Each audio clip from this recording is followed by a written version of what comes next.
the changing face of the college football playoff. Let's talk about this. Let's get into it because I think this is pretty much as we described yesterday. I think this is one of the most transformative conversations that we're ever going to have in college football. When you look at the fact that we sat here 24 hours ago talking about how history could be made, well, the College Football Playoff Management Committee yesterday got together and discussed 14 and 16 team playoff models, and ultimately likely is leaning towards a 14-team playoff model that could give the Big-10 and the SEC 4 automatic qualifiers each. The Big 12 could also get 2 more automatic qualifiers as well. I just don't know how else you change the landscape and continue to feed the lions. And I think the biggest thing that most people, especially if you are a fan of the G5, this is terrifying for you, because what this says is in a 14-team model, if over half of the automatic qualifiers go to the Big 10 and the SEC, you put 2 more in the Big 12, that's 10. If the ACC somehow manages to survive, maybe they get 1 or 2 more, let's call it 2, that's 12. You've got 2 spots. That'd be 1 automatic qualifier for the G5 at 13. I can't see a way where the G5 holds on to that second AQ. You're going to have a much larger footprint for the P4 and an almost impossible road to hoe if you are the G5. Jake, I don't necessarily believe that expanding the playoff under, the pressure of having the SEC and the Big 10 put a bullet to your head is necessarily the right way to go about this. It may not be the right way to go about it, but I think it's the way they're going to go about it. I look at it and I say, hey, man, like, these are the guys that have the power. These are the guys that are going to sway the decision and sway the future of college football. And I feel like we talk about that every day, and we talk about the fact that the Big 10 and the SEC win the most, make the most money, are in the driver's seat here, are going to be making decisions that benefit them, and everyone else just kind of has to deal with it. And that's kind of what we're seeing play out. I think it was interesting, yesterday, Kirk Schultz comes out and says that, hey, he hopes that post, this incarnation of the college football playoff, that the Pac-12 continues to have a seat at the table, but that's not guaranteed. And it's situations like that where I say, yeah, you're right, Kirk, it's not guaranteed. If you're a G5, it's not guaranteed. Nothing is guaranteed to you if you are not a P4 and you are not winning at the highest level. Do we care if that is just or unjust? Like, do we care that, because let's be honest, the G5 doesn't bring in the revenue or the TV ratings that your run-of-the-mill P4 powerhouse does. Your Ohio States, your Bamas, your Georgias, your Oregons, right? But if you're Washington State, you bring people to the yard. You absolutely have people watching your games on TV. There's no doubt about that. Mm-hmm. I think for the last 2-3 years, Jonathan Smith had Oregon State in a position where they could beat any team in the country on any given Saturday. Now, did they? No. Did the Pac-12 melt down? Yes. Did the best of that league wind up in different P4s? Absolutely it did. And I don't know how to say it without sounding cold-hearted, but I think this is just. I think this is the way it should be. Yeah, I think that it's business, man. And a lot of people hate that, saying, oh, well, it's business. Well, what do you mean it's just business? Like, this is people's livelihoods and stuff. Yeah, and I've been saying for a long time, and we've discussed it many times.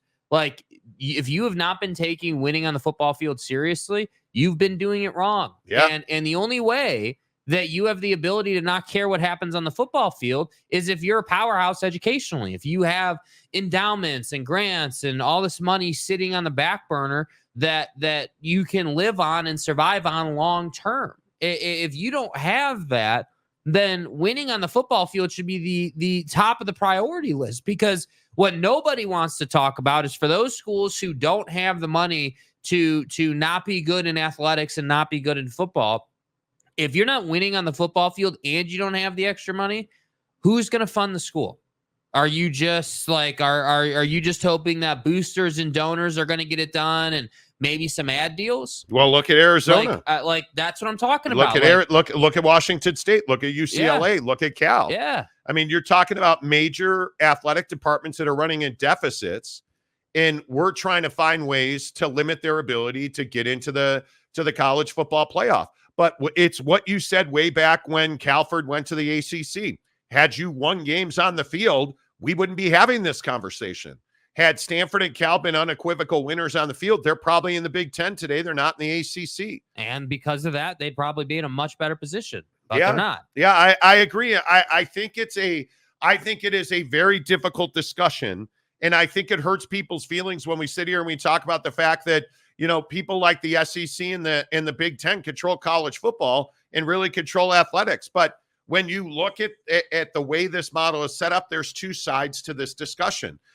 Do the Big Ten and the SEC get more favorable conditions to compete in? Well, yeah, I would agree that they do. But why is that? It's this never-ending cycle that doesn't have an answer to it. They win more games. They make more money. They make more money because they win more games. Cal and Stanford and every other struggling athletic department that haven't taken football seriously or don't take basketball as a revenue generator struggle. It's a blueprint, and I don't understand why more people don't follow it. And then when something like this comes up and we wind up changing the way the game is played and we make rules that favor ourselves, all of the lower tier universities and athletic departments get pissed. And I just am here to tell you, you knew this was coming. This was the eventuality. 2026 was always going to be a power play, right? Because let's make something very clear. 24 and 25 are 5-7. It's a 12-team playoff for the next two cycles. There's no changing that. This is about 2026 and making sure that when there is a new format put in place, that the SEC and the Big Ten have as many spots as they believe that they need. And I think the other university here that we need to really talk about is Notre Dame. How does a 14 or a 16 team model impact Notre Dame, and does this force them into a conference? Well, apparently not, because our sources have told us that Notre Dame's stance on joining a conference, particularly the Big Ten, is unchanged because they are getting access to the college football playoff as an independent, as a singular entity that nobody else is getting. And I think it's a very interesting situation where we just talked about a place where 8 of these AQs, these automatic qualifiers, are going to go to the SEC and Big Ten. 2 more are going to go to the Big 12. That's 10. That leaves you with potentially just 4 spots. All right, well, let's pretend at least one of those is going to the G5. Okay, now you're down to 3 spots.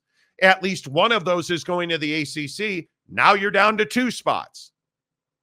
You don't think Notre Dame's getting one of those 2 spots every single year if they are one of the top 14 teams in the country, which overwhelmingly almost every year they are. Notre Dame, our mother. When your head coach Marcus Freeman learns to count past 10 at the goal line, they're going to be a top 14 or 16 team every single year.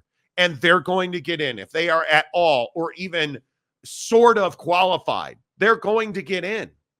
You have 1 spot that's available in the college football playoff, and that's in a 14 and a 16. Because if it's 16, you can't tell me that you're not giving those 2 spots to the SEC and the Big Ten, because you are.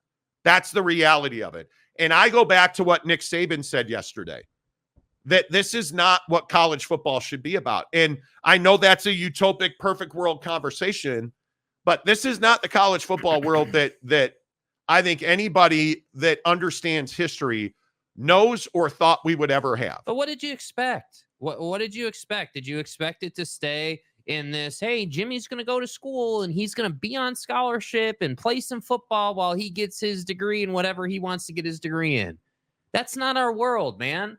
Our country is built on capitalism, whether we're talking about schools, talking about, kids trying to get NIL, whatever the case may be, man, there's so much money that moves through this sport that it was never going to stay at little Jimmy making the football team and having this nice little college experience. That's not what it is, well, man. And Nick Saban also said he said something to the effect of, it's on the bottom line today.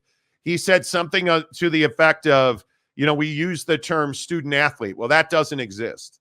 And I agree. NIL and portal changed this, but when did we really start seeing this change happening? We started seeing this change happening when little old Missouri and A&M wound up in the SEC. Mm-hmm. You can go back to the days of the Big Ten taking Nebraska. You can go back all those years. That's when all this started. Because what I think those conferences recognized in the SEC and the Big Ten was the more power brands you have, the more people are going to watch and the bigger money that comes in. And I think the only thing that we are left to decide here is how much money is ESPN and ABC and Disney on the whole willing to pay for a 14 or a 16 team playoff. That's all it is. Because I would remind you again, our sources in the TV industry have told us repeatedly that ESPN wants this done and they want it done now. And ESPN's not a company that makes a decision and then, hey, we're going to make the decision the day before the game's played. They're years out. Because I think their model that we've talked a lot about on this show, this direct to consumer, where they're cutting out the middleman and going right to your TV and your phone, they need to plan. And if you don't have a college football playoff contract extension in place, I think in the next quarter of this year, in the next 90 days, if you don't have that deal done, I think it's awfully difficult for you to project what your direct to consumer in about a year and a half is going to look like. Because if you're ESPN and you're making me pay $30 a month and I don't have to go to a cable company, hey, I'm good with that. And I want it on my TV. But if the college football playoff isn't part of that, am I really that good with it?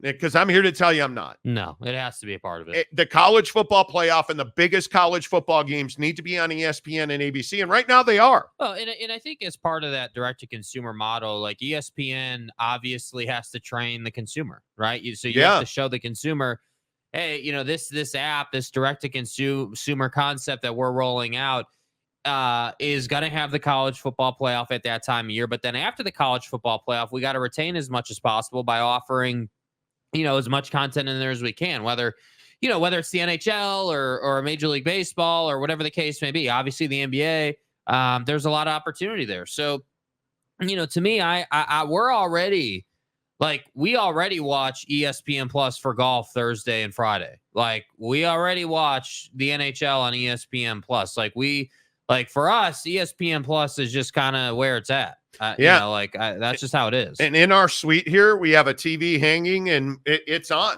We watch it all the time. But the other thing, and I'm not trying to be all doomsday seeker. I'm not trying to tell you that the world of college sports is ending because they were not anywhere near that. This is a code 10 aboard. But you better recognize that the last year, and I think the next several years going forward, I think you are going to have some real pain points. We continue to see coaches leaving the game of college football. Like you look at this story that Adam Schefter has out this morning that I first heard about yesterday. USC running back coach Keel McDonald is going to the Chargers. Another well-paid, and USC pays their coaches very well, a cush position in one of the best college towns to work in as a coach, Los Angeles. USC running back coach Keel McDonald is going up the freeway to work for Jim Harbaugh and the LA Chargers. And it's another college coach who doesn't want to deal with the bullshit of NIL in the portal. Yeah, and I think that the hard part is, for these coaches, I have to imagine you're sitting there saying, yeah, the guys I'm coaching now, they'll be in the league. I'll see them. It's not like they're just going to disappear. And Keel McDonald is a guy, and you probably don't even know that name, and you probably don't give a rip. He probably had half a dozen offers to be an offensive coordinator. Then he said, no, I would rather go coach running backs with the LA Chargers than to be an offensive coordinator in college football. A major program, a P4 program level offensive coordinator, doesn't want to coach in college. He'd rather go be a running back coach in the NFL. Let that sink in. And we've seen this story repeated across college football this year. Whether it was Chip Kelly, whether it was Bill O'Brien, whether it was, and granted, Billy went back to BC to be a head coach.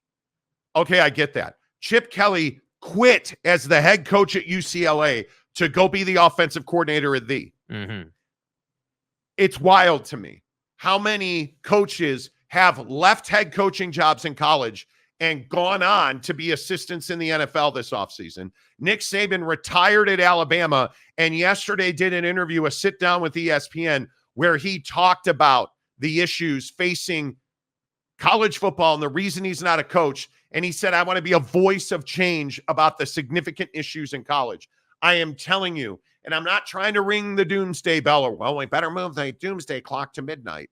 Yeah, I'm not talking about that. All I'm telling you is this is not good. College football is heading in the wrong direction. Mm-hmm. I didn't say college sports. I said college football is heading in the wrong direction. And it is these unintended consequences we always talk about. Right. Hey, it's cool. Let's go and get a 14-team playoff. Let's go and get a 16. Because where does it stop? Where does it stop? How long is it going to be before we are in triple digits for the NCAA tournament? Because the NCAA tournament's going to expand. Whether you want it to or not, it's going to expand. Well, and I think this concept that Tony Petitti was talking about yesterday, where it's like, hey, we want, like in college football, we want November games to matter more. We want, so we want to create an environment where, you know, much like the NFL has, where you're like, all right, cool. Like, here's the playoff picture right now. We got 3 weeks till the playoffs. How can we change this picture? And I feel like we get some of that, like with, correct, you know, the rankings and the AP and the college football playoff and all that. And that's cool. But I think what these guys want is they want the ability to say to, you know, any given team that would be in this situation, they want those teams to have the ability to say, hey, if we win this ball game, we get that AQ.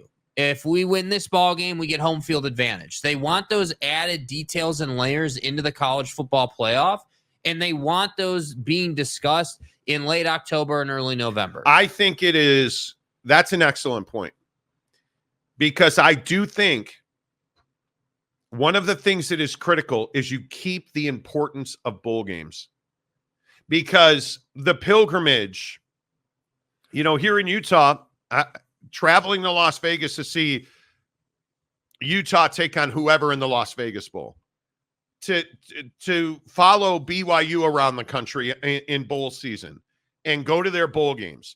That's a way of life. It's something that families and friends look forward to every single year. Now, obviously, if you're Alabama, Georgia, Ohio State, you're looking forward to going to the college football playoff. Mm-hmm. And you're looking forward to multiple significant January games, as you should. And I don't have an issue with that. The overwhelming majority of universities in this country don't go to the college football playoff. And even in an expanded playoff, we're only talking about 14 teams. Yeah, this isn't about giving access to everyone. No, it certainly isn't. It's about limiting access. Yeah. But we've got to protect the integrity of the bowl cycle, because I think it's really important, much to your point. It's really important that October and November games continue to matter. That conference championship games outside of the P4 continue to matter. That they mean something. Because slowly and surely, we are losing what we've always loved about college football. That every Saturday matters. And the Appalachian State winning at the Big House matters. We're slowly losing that, and we've given it away. And with what I have been told is far more likely that we wind up in multiple cycles of negotiation. Yeah, we're going to agree to a 14-teamer with an option with ESPN and our TV partners to go to 16. I'm told that is the very likely case, right, in this situation. And I think if you are Notre Dame, I see a lot of people in the comment section today saying that Notre Dame's in trouble. Notre Dame is not in trouble. No. Notre Dame, and trust me, as somebody, there is no bigger Notre Dame fan than I. Notre Dame, our mother. I would love nothing more than Notre Dame to join the Big-10. But again, what did we sit here and talk about yesterday? Man, if it's a 14-teamer, Notre Dame's in a real tough spot. Notre Dame's not in a tough spot, because when this all comes out, I was told point blank yesterday, Notre Dame is going to have an opportunity, if they are ranked high enough, to get an upper level AQ where they would be able to earn a bye. And why is it that Notre Dame is never in trouble? Oh, that's right, because Notre Dame, in my opinion, is top at least 5%.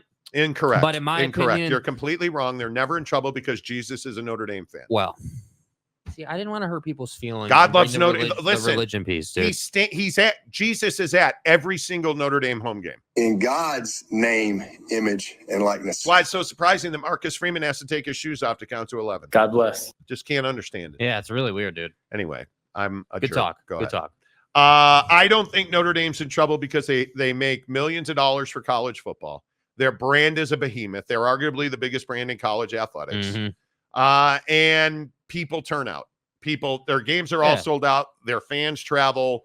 They come to the TV set. Well, and I think it's the Ohio State game. It's the SC rivalry. I mean, Notre Dame has the specialness you need, and Certainly. and I think the heritage is again what sets them apart. And I'm curious when other schools who don't maybe have that type of heritage will start learning the lesson of, hey, if you don't have heritage and you're not a nameplate, you have to win. I don't know. That's the X factor. You got to win. And so then the natural reaction is, well, Monty, Jake, we can't recruit with the best teams. Okay, but here's the reality of it.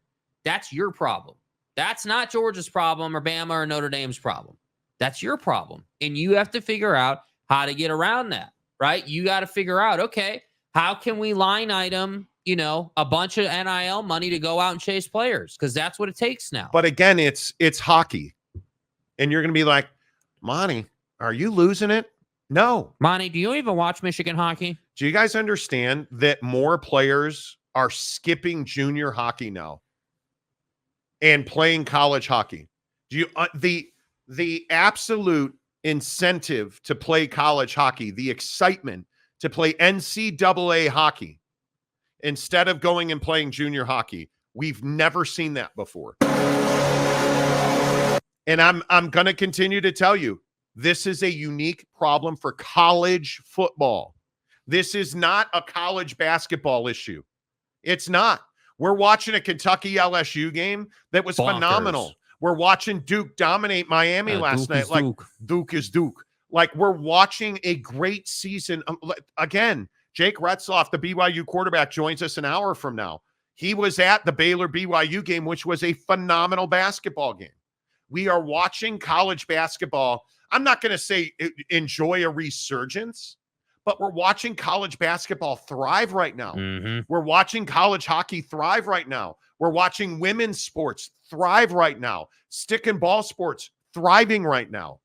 This problem, and I will again tell you, this is a problem. This problem where you have the Death Star, sucking the energy out of every other planet in the universe. This is a football problem. And it's not, I promise you, we have not seen the last of contraction. Yeah. We have not seen the last of the Pac-12 dying because the ACC's next. And it's all day in the comments section yesterday, talking to our viewers who are like, ACC, Notre Dame's joining the ACC. Why would they do that? Just think through who Notre Dame is and what their options are. Nobody does that. We don't think through our takes. That's a good point. Yeah. Why would Notre Dame join the SEC or the ACC? I think it doesn't take rocket science to see that the ACC is going the wrong direction. Like I think we're all pretty agreeable on that. And the ACC is yet another example. And again, this is the shot over the bow of the Big 12. You damn well better be a basketball and football conference. Having one team in college football is not good enough.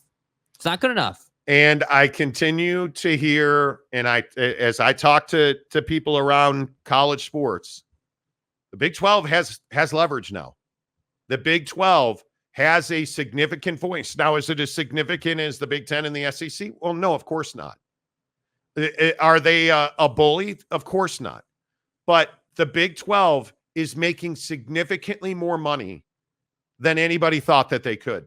You watch the next 2 years of distribution until their new TV deal shows up and takes effect. The next 2 years of distributions will be really important for the Big 12 because you look at Mexico, you look at Rucker Park, you look at basketball, you look at the way that they have split football and basketball into different business models. They have different people. They have a commercial sales division now.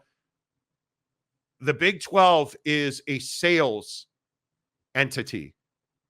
and the product that they sell is sports.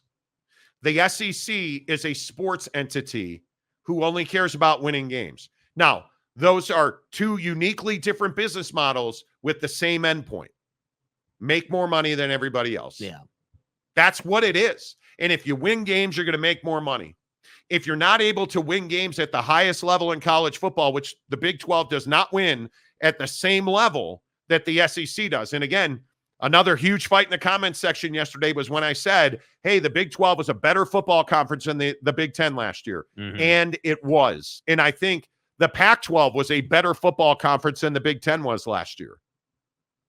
The difference is the Big 12 is the singular best college basketball and college athletics revenue generator that we have going today. And you're going to see that funding gap is going to be closed between the Big 10, the SEC, and the Big 12. I think every year that gap is going to get small. And all the Big 12's got to do is figure out how to get in the college football playoff with more regularity. Well, Monty, but TCU. Okay, we get it. It was 1 year, dude. It was 1 year. And the thing that scares you about TCU, that's a really good institution. It is. They had that big push. You go to the college football playoff, but then what happens immediately? You backslide. This is Joey McGuire in Texas Tech. Yeah. For all my Lubbock boys. Tortilla land. Why do you need to be better? I look at Baylor. How is Dave Aranda still the head coach of Baylor? In this climate, how are you putting yourself in a position where it's questionable whether you can win in the portal? How are you putting yourself in that position? Yeah. Oh, I know how, because you kept Dave Aranda as your football coach.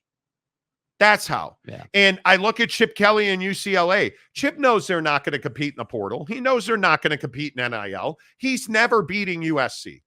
And from a football business standpoint, UCLA's never beating USC. Yeah. They're not. And now you have such a budget deficit because you have to supplement Cal, and you've got to pay for more extensive travel, Yeah. And your Under Armour deal was a disaster. Like, Chip knew what was going on there. And, oh, by the way, he's not a head coach, in my opinion. I think he's a wonderful offensive coordinator, not a head coach. He knew what he was doing when he stepped back. Yep. Right? Well, for him, though, I think what's really interesting about that decision is I feel like that's a step forward for Chip. Like, if he goes and turns that thing into one of the best offenses in college football. And he will. Yeah. But why? Because it's the Ohio State. Will Howard could have gone anywhere he wanted to go. Where did he go? Mm-hmm. He's going to Columbus. Yeah. Right? Because you have an overwhelming amount of talent there. You have a head coach who I think is mediocre right now. But look at, we lost Bill O'Brien. Well, we're done. Oh, wait, Chip Kelly wants to come be our offensive coordinator. That's a win. Yeah, that's a win. Yeah, it is. That's why Ohio State's the behemoth. That's why Ohio State is in the college football playoff conversation every single year. I want the best people. And when you look at these AQs and you look at the 14-16 model, because I think we are, there's no way it stays at 14. There's no way. Right? When 2026 gets here, I think we're going to have more realignment. I think we're going to have a larger. When 2026 get here, does the ACC still exist? I don't know. Do we have a God tier? I think it does. Oh, I think for sure we'll have a God tier. So if we have a God tier, then I think the ACC is in danger, because at that point, then if you're a team in the ACC, you're sitting here saying, okay, well, why would we sit around in the ACC when we can get into the God tier? And if you have to, as part of the God tier, have a conference affiliation, you can't tell me the Big Ten's not looking to swallow up those premier brands out of the ACC. We've been talking about it. But the biggest issue is now you have a situation where the Big Ten and the SEC, like, hey, Tony, it's Skanky. Yeah. Are we going to melt down the ACC? Which one of these assholes in the ACC do you want? That's right, T. Well, hey, I'll take North Carolina and Virginia. Why don't you guys take Florida State? And Duke is Duke. They're going to have conversations about, hey, right? That's what's scary if you're the Big 12. Hey, by the way, Louisville might want to, win some ball games. Because let's play the what if game. if the ACC melts down, where do all those universities go? A lot of different places, because you got a clear delineation of, hey, the haves and the have-nots in that conference. The problem is the Big 12 is not in a position to compete for Florida State and Clemson. No. Virginia Tech, sure. We can compete for Virginia Tech. But can we compete? If you're Brett Yormark, are you sitting around saying we can compete for Clemson and Florida State? You're not, because you know you can't. And at some point. But what about Clemson, though, dude? I feel like Clemson's an SEC school. Clemson and Florida State. Oh, I think fit-wise, just on the surface, they're not fits for the Big 12. But when we talk about the Big 12 trying to compete to get them, when does Clemson turn around, dude? When do you want to talk about a school that's got to figure it out on the football field? Like, I understand that they competed with Florida State, and, you know, Dabo would tell you that it was a great season and we had a lot of close games, and, you know, fans need to be patient, and we can't win every year. He built this program. Right. Like, we built this program on NIL. We built this program on NIL. We get it in God's name, image, we and get likeness. it, dude. How about in the scoreboard's name, image, and likeness? At what point do you start winning again? That is so peak Dabo. Like, come on. We really did. You know, like I think if I look at these conferences, like the lower end, like Jonathan Smith going to Michigan State, that brings up the lower end of the Big 10. Yeah.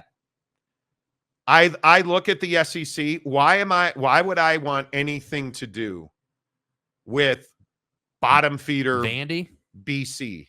Why do I want anything to do? But Vandy's already in the SEC. They're not going anywhere. I look at the ACC, and there are not, again, with all due respect, I look at the standings in the ACC, and I say to myself, like, who at the bottom of the ACC? And there's a lot. If you look at the bottom of the ACC, and it's Wake, it's Virginia. I mean, Wake Forest last year was 4-8, 1-7. Georgia Tech. How are you 1-7 in the ACC? Like, I look at the bottom half of this conference, dude, and I say to myself, okay, is there football value in Pitt? Well, absolutely there is. But are you putting them in the Big 10? Because they're not a fit in the SEC. Let's just stop that right now. Are you putting them in the Big 10?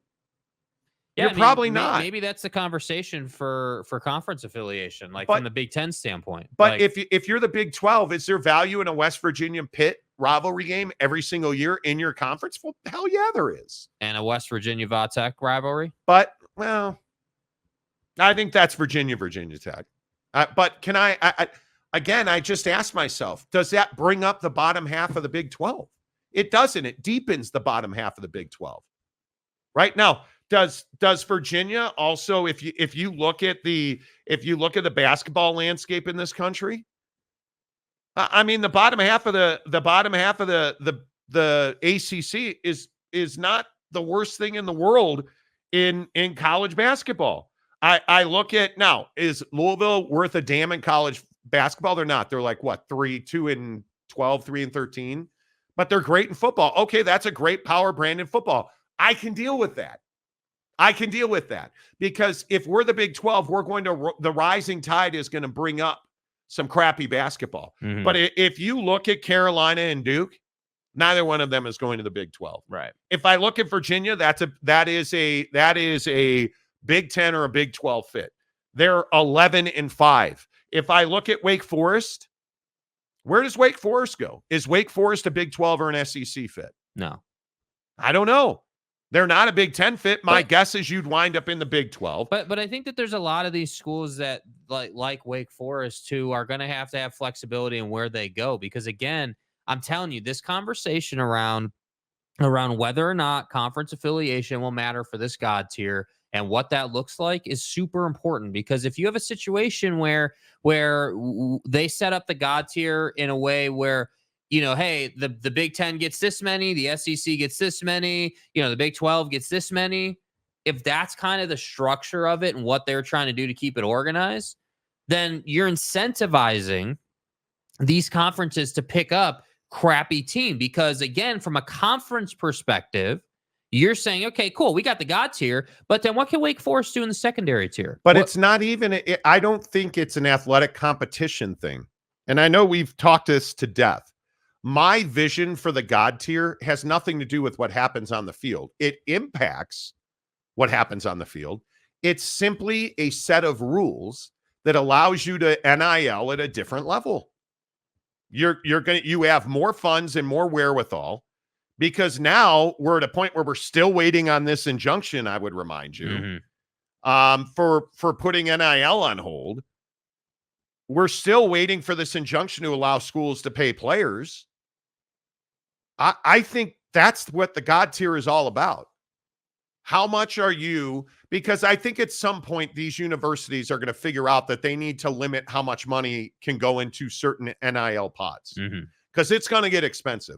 It's going to be an arms race. And again, it's terrible for college football. You want to talk about something else that's terrible for college football? If Alabama can outpay Illinois or anybody in the Big-10, right? If Georgia can outfund Northwestern, all that's doing is pushing the bottom tier teams in these conferences down. That's bad for college football, but it's coming. Yeah. And you're going to have to, I think you're going to have to, if you're going to be in this God tier, let's say it's a minimum of, $50 million a year in NIL. And the secondary tier is $35 million a year in it. Like, whatever those arbitrary numbers you want to throw out, you're going to have a super funder tier, and then you're just going to have these other schools that agree that they're going to play in this pool where they can't pay more than X. Right. And we'll see what that ultimately looks like, but that's what the God tier is going to be. You're not going to have a situation where the Big-10 is simply, Purdue, Indiana, and Oregon State joins the Big-10 as just some also ran POS, right? The Big-10 is going to exist the way it exists now with maybe more members. The conferences aren't going away. It's just there are certain teams in each conference that are going to be able to play in the God tier because they can pay athletes more money. It is that simple. It is, but what is it going to take for that athlete to qualify to play in a God tier program? Yeah, great question. There's a lot of that. I just think this is such a deep conversation. And again, I don't mean to be redundant. Watch what you wish for. Because there are so many Ohio State fans in our comment section on YouTube where they're like, oh, this is great we're going to kick ass. You are going to kick ass. But whose ass? Are you really proud of beating Minnesota every year? Apparently. Because that's what this is going to come down to. Because at some point, beating Michigan twice a year, if that happens, was it really good for the college football playoff that Ohio State and Michigan weren't in? Was it really good for the college football playoff that Bama and Georgia weren't in? Well, I think you look at the TV viewership, and the TV viewership says it was fine, but I think it could have done better if you had bigger rivalries in it. I don't think there's any doubt. If you had. What if you'd have had Michigan and Ohio State playing in a playoff game? Yeah, I mean, at that point, you're doing. I mean, again, you still did historic numbers, right? So it's not like you suck, but there's still a lot of meat on that bone. All right, let's get your thoughts in here on the Monty Show. BYU quarterback Jake Retzloff coming up in 45 minutes, thanks to our friends at Big O Tires and American Fork. Big O Tires and American Fork, your total car care experts. You guys, whether it's an oil change, what have they done to my car? Brakes, tires, oil change, tint. If you have a car care issue, a check engine light, a transmission, you need a lift kit put in on your Jeep or your Bronco, American Fork, Big O Tires. Ryan and our guys down there do a phenomenal job. You can trust them. It's why a ton of BYU football players, coaches, staff go to Big O Tires and American Fork, because they do great work. At the end of the day, they do great work. Anything having to do with your car, absolutely they do tires. Yes. They do tires really well. I have Michelin Cross Climate 2s on my Jeep Grand Cherokee that I would like to congratulate myself next week. It's my 1 year anniversary. I bought it on March 3rd of 2023 is when I picked up the Grand Cherokee, and it's been pretty remarkable. Yeah, it's been a pretty good ride. Yeah. And a lot of that has to do with the fact that, hey, my guy Ryan at Big O Tires and American Fork does a great job. Jake Retzloff in 45 minutes. Until then, it is all about you and Sean Rollins, who gifts one Monty Show membership. Go, Sean. Thank you, Sean. Appreciate that. Let's see. Who else? Mike Smith, hate it when you have the van loaded up in the morning, headed to get a sandwich, and it gets hit and torn in half.